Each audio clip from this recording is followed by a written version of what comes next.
On Wednesday, the NBA Board of Governors voted to authorize the league to formally explore potential expansion to Las Vegas and Seattle. Remember OKC? They moved here in 2008 from Seattle. Now, Adam Silver said in a statement, today's vote reflects our board's interest in exploring potential expansion to Las Vegas and Seattle, which are two markets with a long history of support for NBA basketball. We look forward to taking this next step and engaging with interested parties. All right, let's talk about who in this party is interested in expansion. Carmelo, I definitely want to start with you and your initial thoughts to hearing about this vote, but that it's moving past potential and probable that the league could be expanding. Well, we heard Adam Silver say, you know, if any time is real, the time is real now. This is a real possibility for these two, cities to bring a team back. For me, this is one of the most like a special time for the NBA, man. Over the past 2 decades, Seattle was a team who we've been hearing as far as expansion for so long. They lost their team to actually right here to OKC in 08. And then you have Vegas who got the Aces, who got the Golden Knights, who, they got they got the A's now. They got all these sports franchises, and they just waiting for an NBA franchise. So I know it's a real situation, and the conversation is real. I don't know where it goes at from here, but just the thought of expansion and being able to have Vegas with a team, and especially Seattle, to have Seattle back as a team, I think the NBA needs that. Basketball in Seattle was fun. Yes, it was. We'll start there. Obviously, what Vegas is Vegas.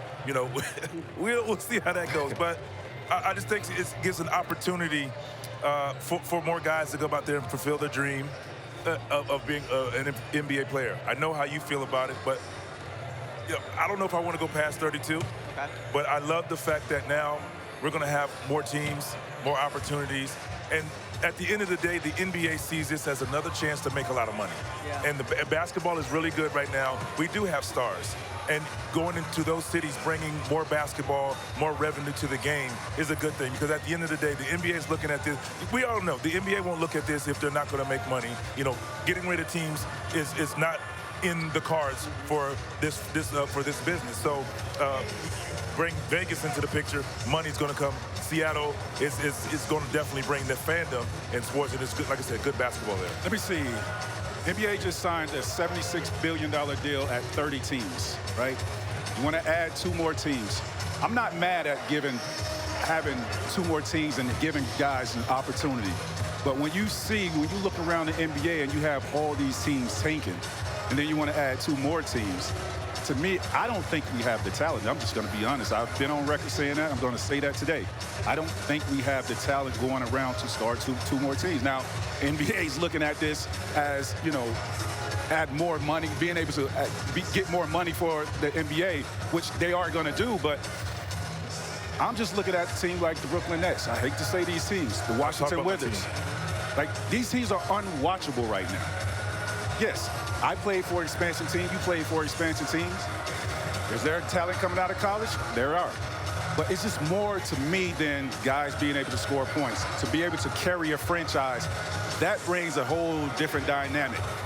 I'm not saying there are not guys out there, but when I'm watching the NBA right now and looking at the amount of teams that are tanking, that tells me it's not enough talent. Now, let's also understand that one of the reasons that teams are tanking to get what they feel are potential franchise players that can carry their franchise. Yeah, but they've been tanking for several years and still haven't found that. We're talking about right now, though, but they're trying to get that possibility because at the end of the day, all these franchises are swinging for the fence. They took a chance on you, took a chance on me, took a chance on you, hoping, we become what we became. We don't know that, and they're hoping the same for these other teams. Yeah, and it's fair to have concerns. I hear what you're saying, but you never know what could happen in free agency if there's players that want to go to different places and kind of move around. But the opportunity to move to 2 new cities, and as you said, Las Vegas has been very supportive of the NBA. They had the NBA Cup. They've hosted all-star games. They have all of the professional leagues in Seattle. I'm actually curious to hear some of y'all's experience in playing in Seattle. To have it back at a town with so much fervor, I feel like for the NBA could mean a lot. And so that's an example, I mean, Seattle's fan base is just incredible. I mean, my experience with the Seattle Supersonics was you going out there, you got to play. That fan base is locked in. I mean, you can watch the WNBA games to see the actual fandom that's out there. So Seattle been having an opportunity to bring that team back. Also, Vegas, we talking about this is entertainment that we talking about. This is NBA at the end of the day. So we going to Vegas. How can we be in all the other? How can we be in all these other cities and we not in the home of entertainment? So when you talk about expansion, Vegas proved that they can hold it down. Listen, they got to add the football rules, curfews, and all that. That's why I said that in the beginning. Hit subscribe for more news, highlights, and analysis from the NBA on NBC.